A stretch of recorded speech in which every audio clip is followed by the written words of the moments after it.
Hey guys, welcome to Comic 101. You like the shirt? I got it at the fair. Here's a video done in real time. Not really.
Hey guys, welcome to Comic Book 101.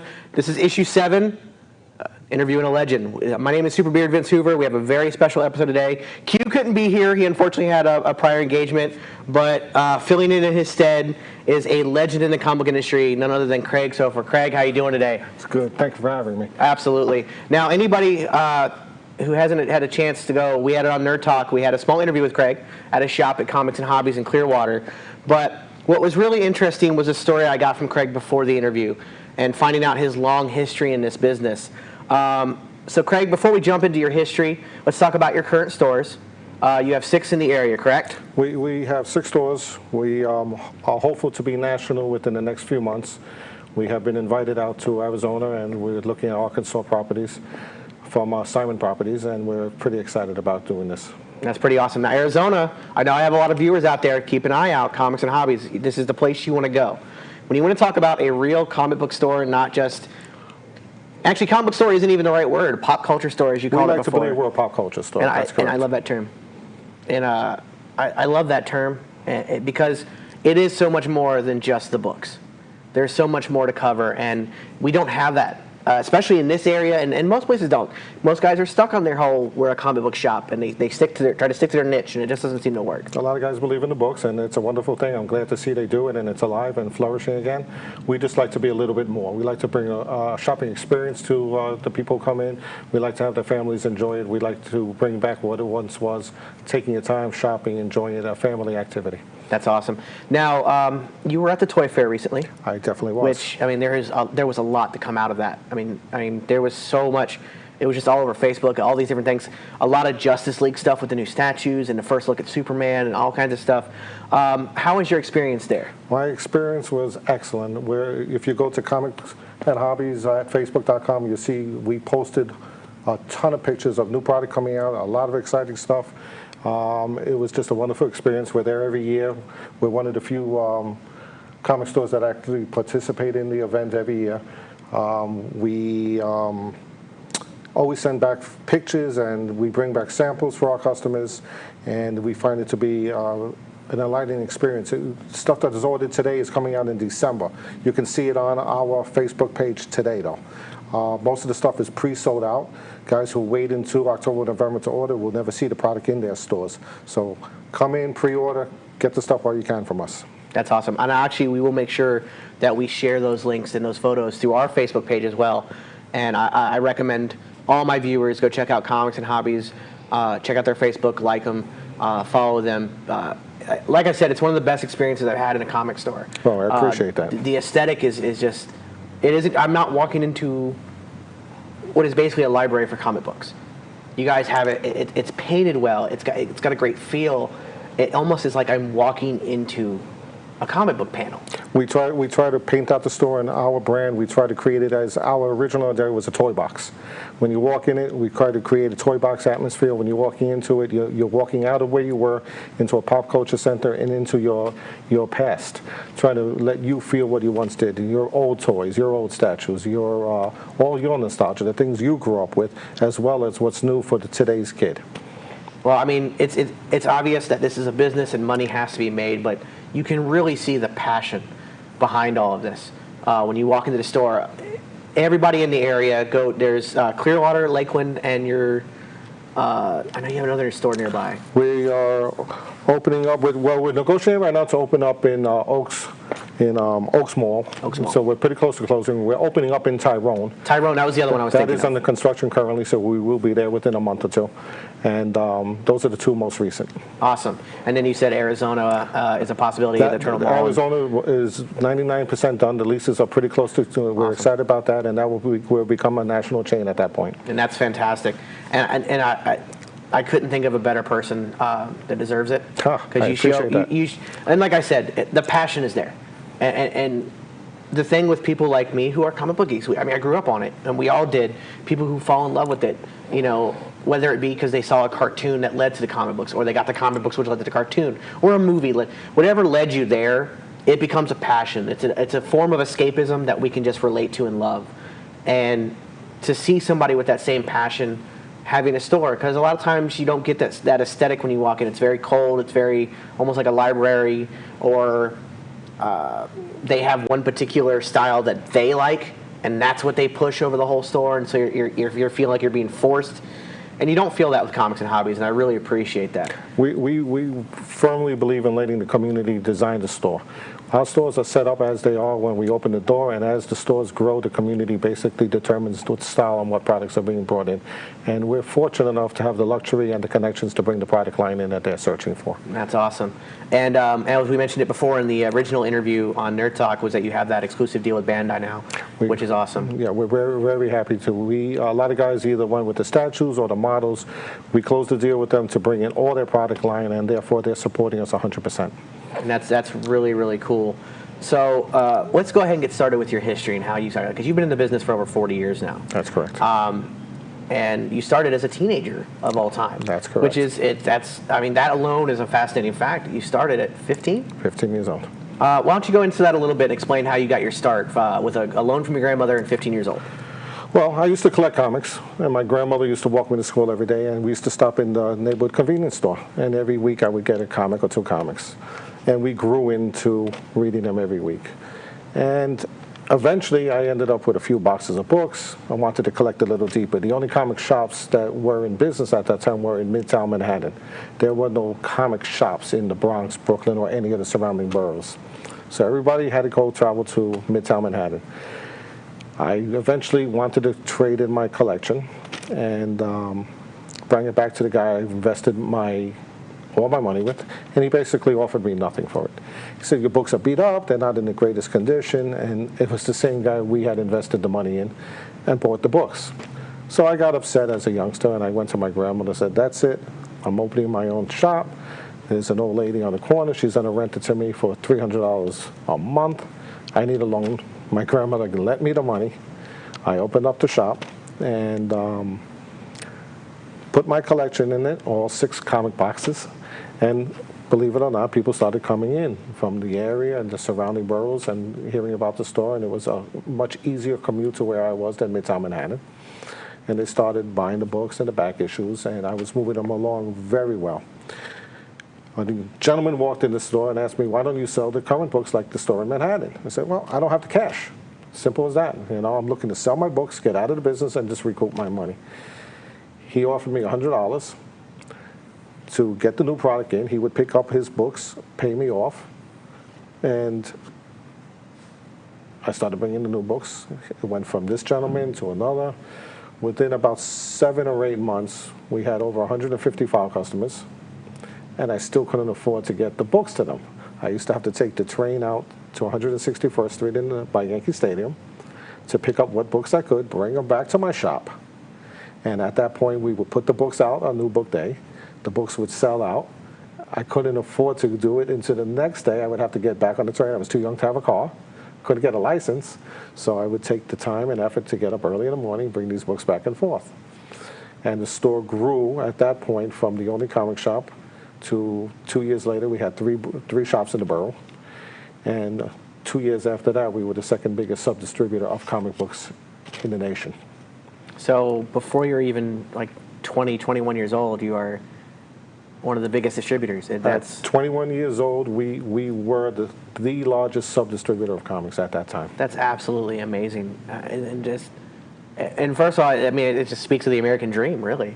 You know, you have a dream, you want to follow it. You know, whether it be for what you thought was going to be temporary, but you know, getting your own business and starting out like that, and that's pretty amazing.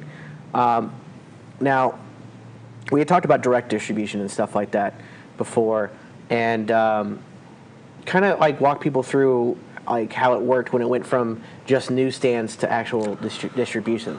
What happened was comic book stores started becoming popular, but the discount was very small. Hudson News, they controlled the comic industry, and it was a 20%. That was what you got, 20% off, period. There was a gentleman at the time called Phil Silling, who used to run the New York comic conventions. And he went and started to negotiate a deal with Marvel and DC to bring in the books directly, which was working really well at that time. He went and got into a company called Seagate Distributors. This is before comic distributors existed. There's no statues to Phil Silling today, unfortunately. Nobody even knows who the gentleman is, but he is the father of creating the mold for what came afterwards. Unfortunately, he got cancer, he passed away, and Seagate sort of fell apart. At that point, the opportunity was there for other people. That's where other distributors stepped in and filled this thing. We, at that point, were fortunate enough to have been dealing with him from the beginning, so we had all the connections as well. And what we decided to do was go in another direction and go to all the neighborhood candy stores, which were the outlet for comics in that day, and take all of those stores collectively and create routes and start distributing it to them, because we were getting the direct market retail discounts, and we were able to outdo Hudson News, which God knows how big they were at that time. No. I was a young boy. I didn't know. I had no fear. I wasn't worried about how big a company was. I was hungry. I wanted to do business. So we went in and just basically gave away discounts that one heard of, and we picked up hundreds of accounts within a few month period. That's pretty awesome.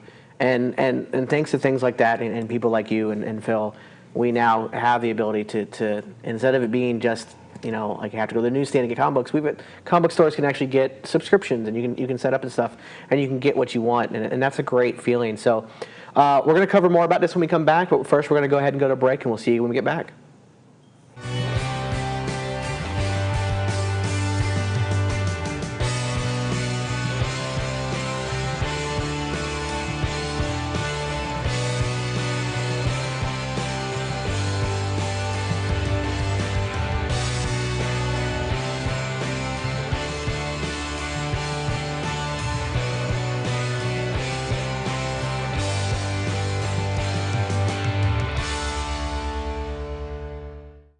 If you were injured in a car crash, what would you do first? Who would you call? You claimed to be injured, yet you spoke to and saw an attorney before you saw a doctor. Is that true? Yes. Lawyers on TV tell you to call them first. You can, but should you? The law has changed, and you may find yourself paying your own medical bills if you don't see a doctor in the first 14 days. If you've been in a car crash, you need My Crash MD, the interactive doctor visit, where you can consult virtually with a physician after you've been hurt in a car accident. We can see you today. We'll take great care of you, regardless if you are at fault or not. My Crash MD is an actual medical visit with a doctor. No waiting in an ER, no wasting time driving around town. Download My Crash MD free from anywhere and then see a doctor on any mobile device. Times are changing. If you don't get medical attention within the first 14 days after your crash, you could lose your insurance benefits. So if you've been in a car crash, help yourself and your accident case with My Crash MD.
I mean, I wish I didn't think about it because I would have talked to his handlers up here. Yeah, absolutely. That'd been great. We'll figure it out, though. Well, welcome back to Comic Book 101. I'm here with Craig Soifer, the owner of Comics and Hobbies. Craig, I understand you have a shout-out. I want to give a quick shout-out to my son for all the support he gives me. I want to give a shout-out to my wife, Sandy, for always being behind me. Without them, I wouldn't be here, and that's absolutely the truth. And I understand that. And as always, I also give a shout-out to my wife, who, without her, I wouldn't be here, and, of course, my kids as well, because without family, who are we? Nobody at all. Exactly. So as we were talking about distribution and the shops and everything, I want to talk about when the market crashed, because comic books took a really, really hard fall. And like Marvel almost went bankrupt. In fact, they did declare bankruptcy. It was rough for a lot of people. And so how did that affect you and your shops? Well, it was the best of times, the worst of times. The 2-3 years before then, anybody who was in the industry that knew how to run their shops made a boatload of money. And moving forward, I say we all tried to do things and we all did them wrong. When the market imploded, and that was the greed of the companies and the greed of Marvel and DC, and it was the perfect storm, basically. What happened is they started going to gimmicks when gimmicks weren't needed. We were selling hundreds of copies of any title. I mean hundreds. If you sell today 5, 10, 15, 20, if you sell 100 copies of a book, you're doing a lot. Back then, an average X-Men title was 800,000 copies. Today, it's 80,000 copies, to give you an example. The industry was at $800 million at that time. We were talking about celebrating the next year $1 billion breaking the industry, where now it's $100 million. So it's just worlds apart. It will never be the same with the technology and everything else. At that time of the industry, I had 5 stores. I was in every borough. We were distributing. My average new book bill was about $200,000. When the market crashed and imploded, it happened so fast, nobody could have reacted fast enough. We went from moving $200,000 in books to $20,000 the next week. Oh, wow. Stores closed up at a rate that was unforeseen. They just went bankrupt, and by those stores going bankrupt, they dragged all the distributors down with them, and that's how it became one distributor. I went from 5 mega stores into one store, where at one point I would stand in my franchise store and had 15 people working, to standing in the store by myself one day and realizing what a state of depression I was in, looking up and walking around and saying, what am I doing here? So it was an extremely depressing time. We followed suit and closed down our last store as well. This wasn't profitable enough to be in the business. It was that bad. Wow, that's crazy. And to have a turnaround that fast, it was one of those. I remember I was a teenager at the time when all this crap, but I remember I was just like, Marvel was the biggest thing. The X-Men 1, when they had the covers that came together to create the one image and all that. 5 different books. It was the biggest thing. Marvel was huge. That's when they started the rumors about starting movies and stuff and all this stuff. And all of a sudden, I see Marvel filing bankruptcy. I was like, what? Where is this coming from? So it was a crazy, crazy time. It was a crazy time. We're talking 20 years ago now. In my warehouse, I still have sitting cases, unopened, of those X-Men ones you speak about. Wow. So I had, and this is all documented, it's on paper, it could all be seen. I had over 1 million books in inventory at my cost of $1 a book average, my investment in, which was my retirement. I was done. I was finished. Whenever I got out, I was done. I sold 500,000 books off at 10 cents a piece, just to clear room, not to pay the expense to house them at the very end. That's crazy to have such a vast drop and so fast. So when you closed your store, what did you do from that point on? Like when you got out of the business, you weren't doing that anymore. Where did you move into? Well, I was fortunate enough to I never considered myself a comic guy. I always considered myself a businessman. So I was fortunate enough when I was making a lot of money to diverse a lot of funds. I was the first guy to bring joint franchising together. I opened up in the Bronx and in Midtown Manhattan Dunkin' Donuts, and I co-branded them with Blimpies. So I was one of the originators, if not the originator, of co-branding franchises. That's awesome. I went to Jersey City and I opened up over the Port Authority the first fast food restaurant there was there, being Blimpies, a Chinese restaurant, and a donut shop. That's pretty awesome. So I created co-branding in the boroughs and went into franchising, as well as at that time I started buying real estate. So we started buying apartment buildings and things of that nature. Oh, right on. So you had a nice diversified portfolio, kept you busy. But I can imagine that with comics being a passion, that was a disheartening time to see that just crash like that. When the market crashed and my stores all closed down, I probably isolated myself for the better part of 6 months without coming out of my house in just a state of depression. And I woke up and I looked like you. I was a younger man with a beard. Well, the beard's never a bad thing. So- Never a bad thing on a beard, but if it comes from depression, it might not be as good. No, but, it was a depressed state. It was absolutely depressed state. It was, seriously speaking, a very upsetting time in my life. My passion was destroyed. My hobby was gone. And I had to be a big boy and go to work. Yeah, and it's one of those things, like when you find something that you can do for work that happens to be a passion and a hobby, it doesn't feel like work. And that's a great feeling, and to lose it, I can see how that could be disheartening. But I want to talk a little bit more about the CGC, the Comic Grading Committee. We talked a little bit about that when we met last time, and I'd really like to hear more about how that developed, and what and your involvement with that and everything else. What happened with the industry, we were trying, there was a collection of guys from across the country that recognized the fact that we were in such an upward spiral at the time that there was a lot of guys coming to the industry that weren't being honest, were there for money, were overgrading books, not knowing how to grade books, and we had to legitimize it somehow. So we looked around and how to legitimize things, and we took precious stones and minerals and such. Said, okay, well, how did they do it? Well, gold stamps, 14 karat, 10 karat to the consumer will understand the grade. Diamonds have the clarification of what it is. So we said what we're going to do is we're going to take the biggest of the big, and we're going to all come to a conference that was held by Steve Jeppy and Diamond. And we all came down there. We sat at a big round table and created a point system. Because prior to that, Robert Overstreet, which still is in existence, the Overstreet Vice Guide, used to have books just good, fine, mint.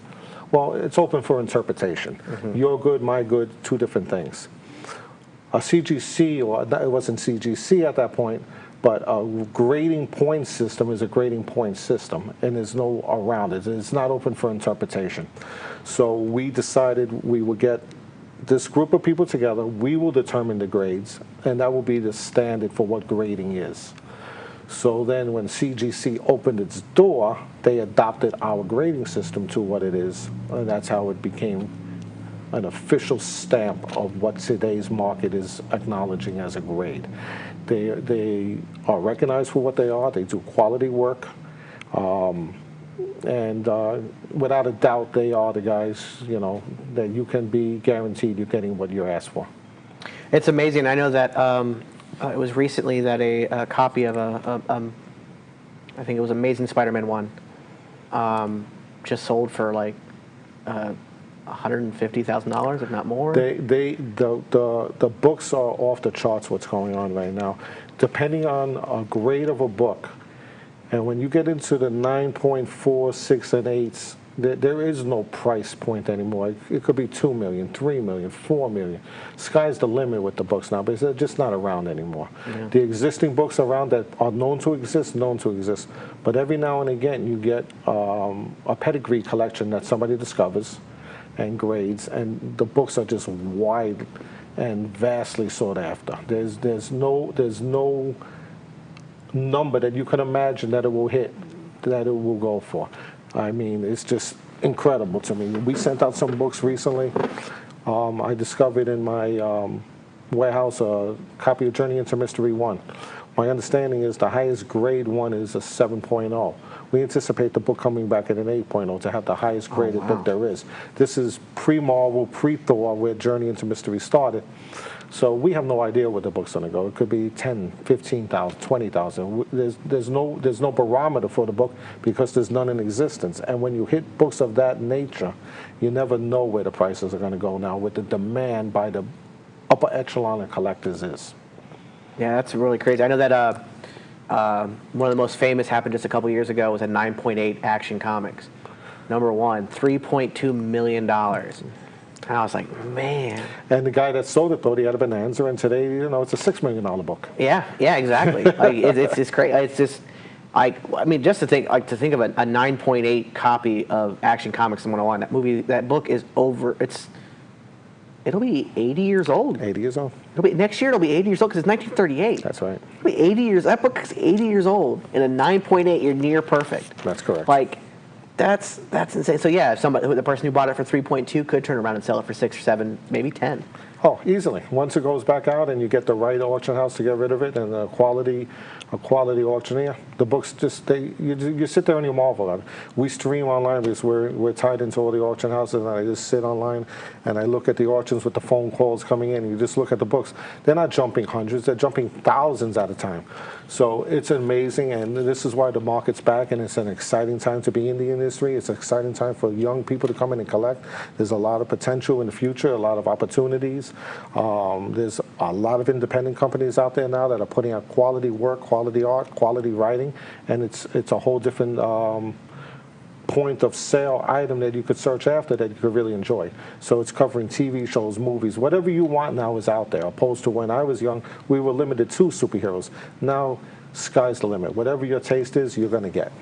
What was crazy, too, is I watched some of these auctions, and you're literally, and it's crazy to think that my passion is up there with a Rembrandt. Like, they sell a Rembrandt, and the very next thing they sell is an Action Comics one. I'm like, in the same auction, I'm like, are you like, that's crazy. It's a Renaissance artist, and then this, and it's the new Renaissance. It really is. Like, comics, that's our form, and there's all these different parallels, and at the end of the day, comic books are escapism. It's a way to escape and to live in a fantasy world for a moment and have a great story. But there's morals and there's things we relate to, and it's great for kids. I remember I was a tiny child. I was itty bitty, and so reading about the Hulk and Superman and all these. Dylan, I am not itty bitty. You leave me alone. That was very mean. He's in my ear. Terrible person.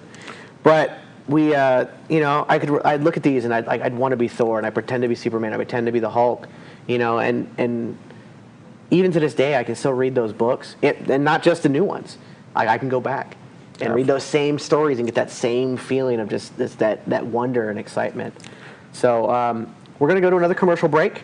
When we get back, we're going to discuss some more current stuff, what's going on with Comics and Hobbies, and some of the current storylines that are going on and how well they're selling. So we'll see you guys when we come back.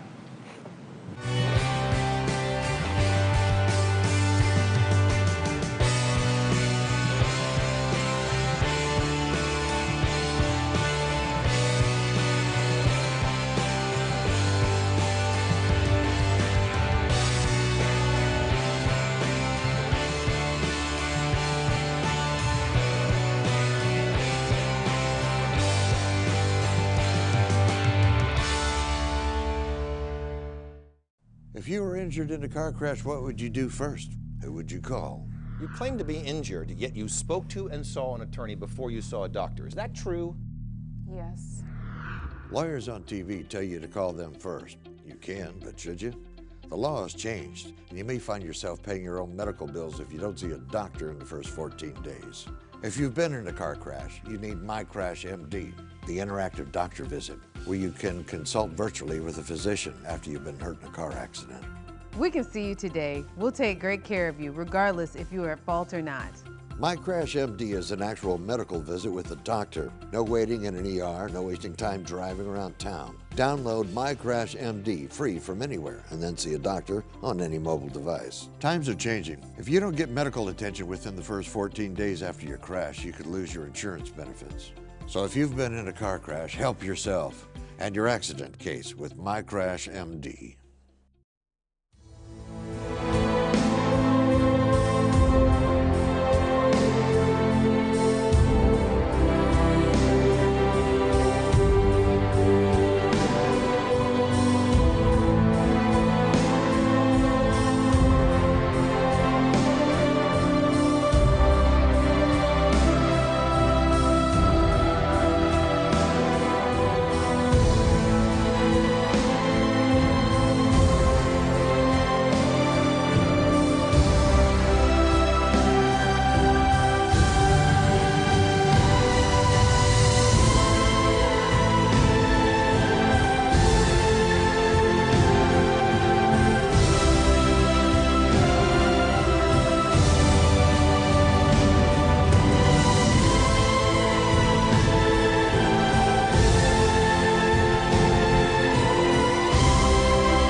Fantastic. Yeah, what a life. All right, guys. Thank you. We're back. We're just discussing movies at the moment and who's going to replace Robert Downey Jr. And none of us can figure out who. It's just not going to Not at happen. all. Because he is the definitive Iron Man. And I'll also admit, because Chris Evans has actually said he's retiring from acting as well. The only role he will do is Captain America, but he's only got a few more pictures in him. That's right. And he was one that I thought was a weird casting choice as Captain America. They pulled him out of the barrel. Man, he nailed. Now I'm like, well, no, nobody can play Captain America. Like, I don't see who can. Like, it's just crazy. Marvel has, for all their faults earlier in the millennium and their bankruptcy and everything else, and unfortunately their faults right now in the comic books, they're not doing that well. But as far as the cinematic goes, they have absolutely revolutionized not just superhero movies, but movies in general. Absolutely. Their movies are spot on. The character picks, they've learned their lesson in the movies. I don't think they want to go the round of the Fantastic Four anymore. Oh, God. Which, I mean, now that Fox is working with them, because Fox is working with them on Marvel TV, and Fox have joined forces because Legion is being co-produced by Marvel, and then the next X-Men drama, which is yet to be named, Bryan Singer's in charge of that, they're also working with Marvel. So I think that, because they saw what happened with Sony. Sony decided, like, look, we get Spider-Man, but then we don't get him. We get it started, and then we mess it up. Marvel, help us out. Let's do something together. They have all figured out, let's all do this the right way and give the fan what they deserve for a change. Well, and not only that, look at all these. Now the Transformers have a connected universe, as a Hasbro universe, because now they've announced that the Transformers and G.I. Joe movies live in the same universe, and they're going to do a movie together. The Universal's now doing the monster universe. They're bringing back all their old monsters: the Mummy, Frankenstein, Wolfman, and it's all going to be a connected universe. And that's being built around Tom Cruise.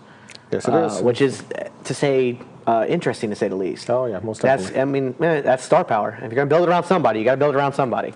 But now all these different places, in DC, Warner Brothers, will never do a Justice League. You can't have an Avengers movie. It's too many stars. It'd be too much. Like, oh, Avengers is the highest grossing movie of all time. We're doing Justice League. They're all like, so now, like I said, they didn't just shape superhero movies. They shaped movies. That's correct. Everything's Avatar is a connected universe. There's so many connected universes now, and all these different movies that are going to tie in together because Marvel did it. They did it successfully. That's right. So, and that's a crazy, crazy thing. So, speaking of like current stuff and what's going on, I wanted to get your opinion on a particular storyline. The Secret Empire, Marvel's newest run that they have coming out, with Captain America as the Hydra agent. And supposedly this is supposed to kind of fix where they've screwed up with Civil War and then Secret War and late distribution. I mean, they supposedly are addressing their late distribution issues, which they've said that before. Only for about 30 years. Yeah. We're going to catch up eventually. Eventually they'll get there. But I'd like to know, because this is supposed to bring back, just as DC Rebirth has brought back the legacy style of DC characters, bringing back Barry Allen, the legacy of the Flash, legacy of the Batman, Marvel's decided to do the same thing. They're releasing Spectacular Spider-Man, which is more of a, instead of having Peter Parker as Tony Stark as Spider-Man, as this huge business owner, it's back to being just Peter Parker, Spider-Man, rough and tumble. And they're doing all this stuff. Do you expect this to be something that's going to help Marvel? Because you've seen the sales for Civil War and everything else and how that went.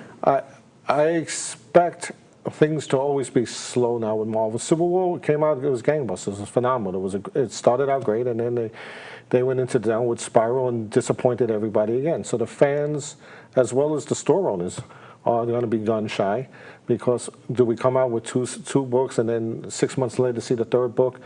So it's a questionable thing. How deep does anybody want to go into it to put it on the stand? How much money does any store owner want to invest in these issues to get it out there?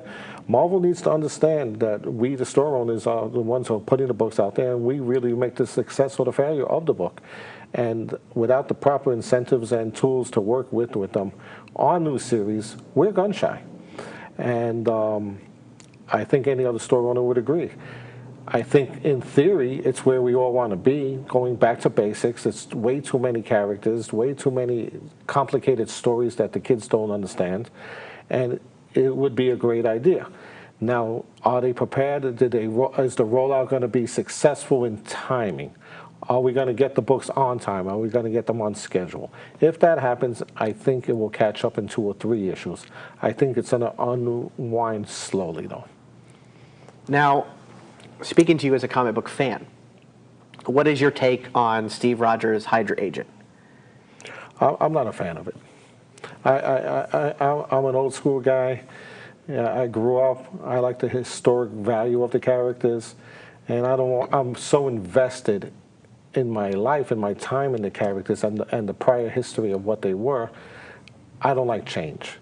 I don't want to get to, everything you knew for the last 30 years, forget about it. And this is where we're going to go, and this is the takeoff. And it was all a secret. It was all a mistake. It's not a TV series. Yeah. Keep the comic, keep the form. It works. The fans love it for what it is.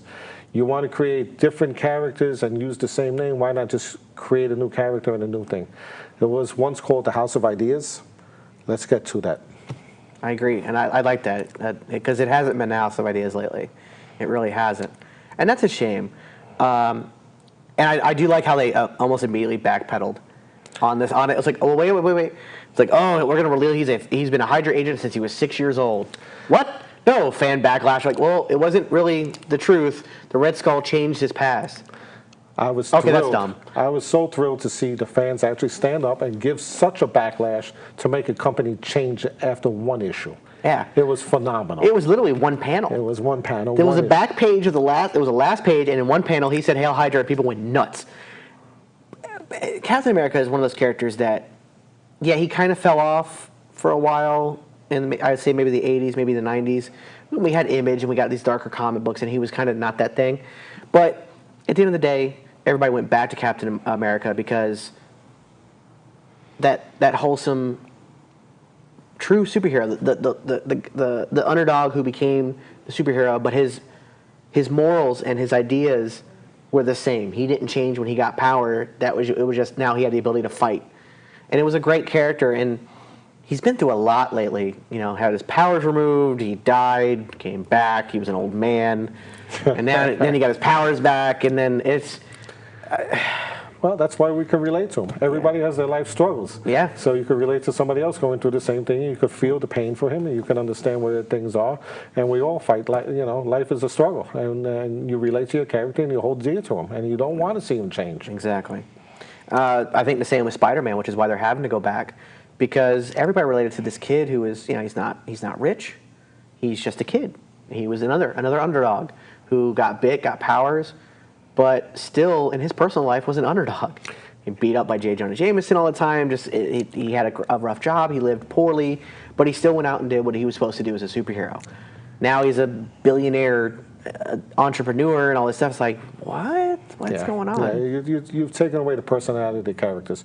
When he was getting beat up and all these things were happening to him prior to the change, he would sit there and laugh at himself. And how many of us do that? We sit and laugh at ourselves. You do something, you find yourself, you did something ridiculous, something silly happens to you, and you laugh at yourself eventually. And this is what he was able to do, and that's what bring the enjoyment to the character. Yeah, absolutely. All right, we got one more commercial break, and then when we come back, let's go ahead and jump into Comics and Hobbies, what we got coming up. And Craig has a little special something for our viewers, so stay tuned.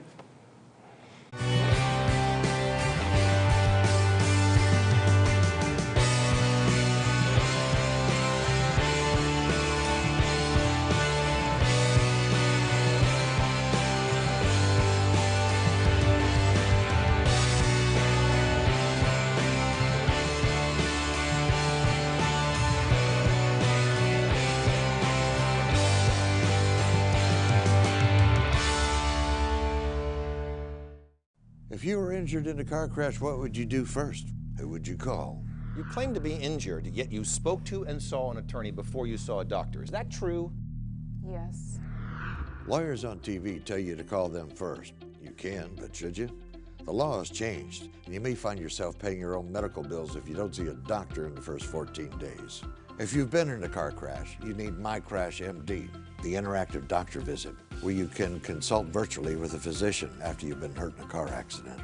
We can see you today. We'll take great care of you, regardless if you are at fault or not. My Crash MD is an actual medical visit with a doctor. No waiting in an ER, no wasting time driving around town. Download My Crash MD free from anywhere and then see a doctor on any mobile device. Times are changing. If you don't get medical attention within the first 14 days after your crash, you could lose your insurance benefits. So if you've been in a car crash, help yourself and your accident case with My Crash MD.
Unbelievable. Yeah, Disney. I love Disney. Absolutely. I collect. Hey guys, we are back. Again, we're just talking, the movies and everything else, and making a great point. So, Dylan, real quick, how much time do we have left? About 10 minutes. That's perfect. Let's talk about Comics and Hobbies a little bit more. Again, we talked about you have this Bandai deal, which is awesome. So all the Gundam and Dragon Ball and all that stuff is going to be in your store. What are some of your best sellers, comic book wise, and then on the collectible side, say figures or statues?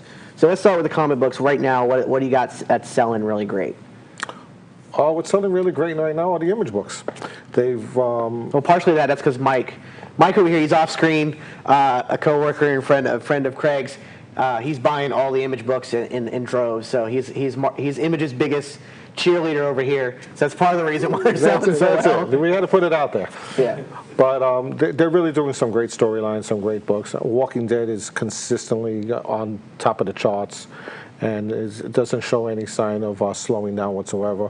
The trade paperbacks are phenomenal for you guys who want to start that haven't been into it. It's an inexpensive way of starting the series. You could start on volume 1. We're up to, volume 35, I think, at this point now, and they continually sell. It's a great read. You should get into it if you haven't. At least try the first one. Yeah, and I would recommend for anybody who's interested. I know that we have people like my wife, for example, she saw the Doctor Strange movie, and she loves the other movies, but Doctor Strange just blew her away, and she loves the character. And I keep wanting. I just have to find it. I've got to find the right one to get her started on. But these graphic novels are a great way to jump into a series. If you haven't been able to get there from episode 1, it's like I would equate it to Netflix. You can binge watch a series to get caught up. You know, graphic novels are great. You're absolutely right, and a lot of our older readers that are coming in now are just trade paperback people. They buy them, they library them, and they're creating. I mean, people come in and show me their libraries with literally hundreds of trade paperbacks. You know, and they go from title to title, company to company, following exclusively what they like, and they're really selective, and it's a great way to read. That's great, and that's kind of what I'm doing now, because it can get overwhelming. I mean, Spider-Man alone had at one point 5 or 6 monthly titles. Like, it was Amazing, Spectacular, Spider-Man. I think it was at one point there was like 5 or 6. Captain America, Avengers, and then there was West Coast Avengers, and then you had Great Lakes Avengers, and then you had then you have like New Avengers, and then you have Dark Avengers, and then you have Secret Avengers, and then the Rainbow Avengers. Oh, it was just crazy. It got to a point where it became hard to be a collector without having to spend a fortune. That was the problem, and that's where the downside was. And again, it was the dark ages of comics. Yeah, but now you can go back and get the trade paperbacks in one collection and find out what you want to do. My stepson, my 11-year-old stepson, loves the show Teen Titans Go. He thinks it's hilarious. Dylan, you hush your mouth. He loves it, and he also loves Young Justice and the original Teen Titans cartoons, and he wanted to know more about it. So we actually got him an anthology of the original Teen Titans books. This big, white, almost encyclopedia-sized book, and he loves it. He thinks it's great. And it allowed him to get caught up on these things from the 60s and 70s, the books that he never would have seen, or if he went to go buy them, they might have cost him a bit of money. Right. He spent, we were able to spend like $50, get him this anthology. Now he has it, and he can look through it whenever he wants. So it's great. It's a great thing. So I definitely, anybody trying to catch up on something, wanting to get into something, go ahead and grab the trade paperback if you don't want to buy issue by issue. You know, sometimes I do that. Sometimes like Secret Wars, I was buying it as it came out, and there was a big delay, so I got really mad. Thanks, Marvel. So I got really mad and I walked away. But then the trade paperback came out with the episodes in it, and I went ahead and picked it up. And it was so that was pretty awesome. Now, on the collectible side of it, and your store, at least, like I said, I've been to your Clearwater store, and there's quite a bit of collectibles, including one of the things that I was really impressed with, the Japanese Pokemon toys. Those are really cool, because that's something you just don't, obviously don't see here. What are some of your best sellers as far as that right now? Pokemon is a phenomenal seller, and we're fortunate enough to have a team of merchandisers that work with us that search globally on deals we can get, manufacturers we can deal with, and we like to believe we're on the cutting edge of bringing in product. We do have a line of imports coming in out of Japan from the Pokemon stores. They're phenomenal stores. If you ever go, you should look at them. If you don't, the Pokemon is just amazing, the stores they have there.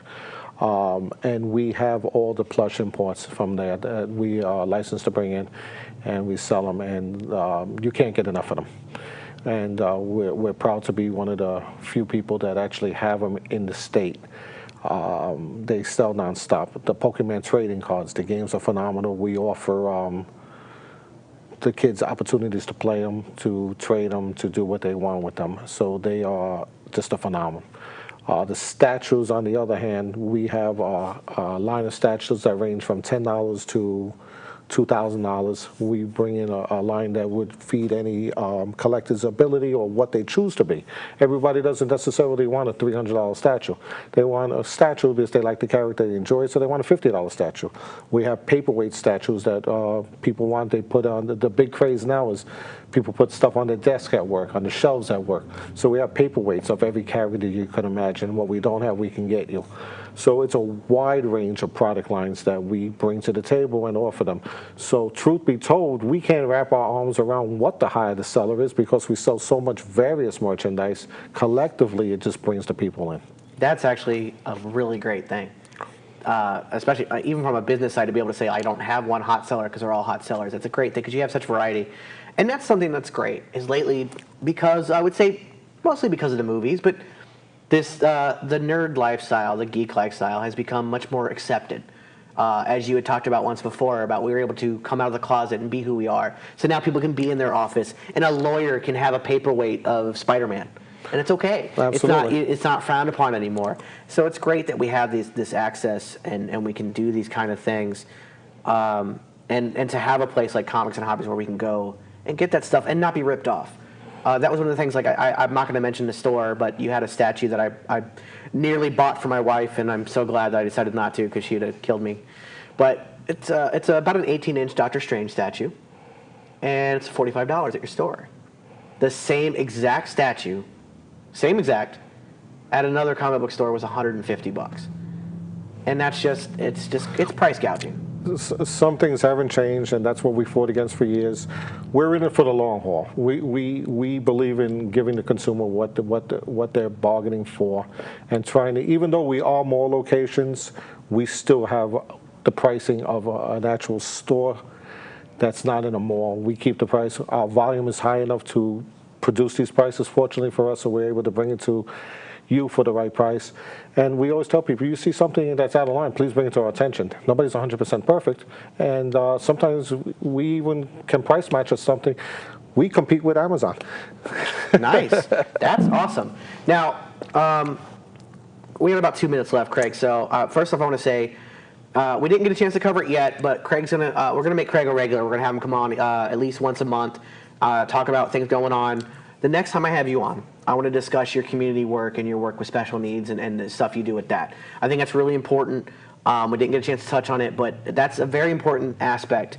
And something I love about Craig is that he loves to give back. Like he said, his stores are shaped by the community, and he then gives back to the community at the same time.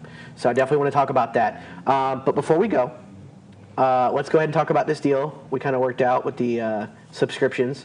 If you want to go ahead and tell people what it is, and that would be fantastic. And then we'll tell them, as long as you mention us, you've got to mention Comic Book 101. But Craig, go ahead and You ready for this? go. You're ready? I'm ready. All right. Hold on, let me grab my seat. Okay, here we go. I'm good.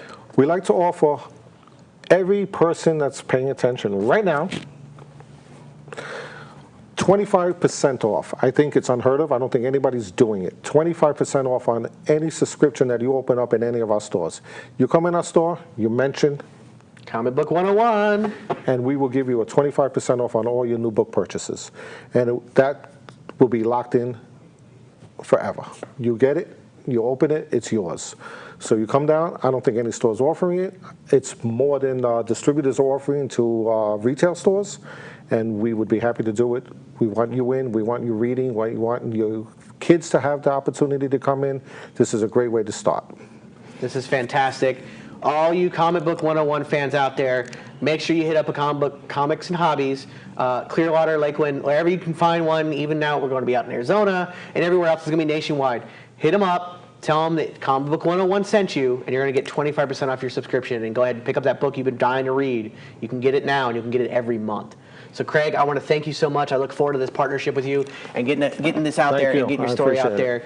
Everybody, thank you for tuning in. God bless, and we'll see you next week.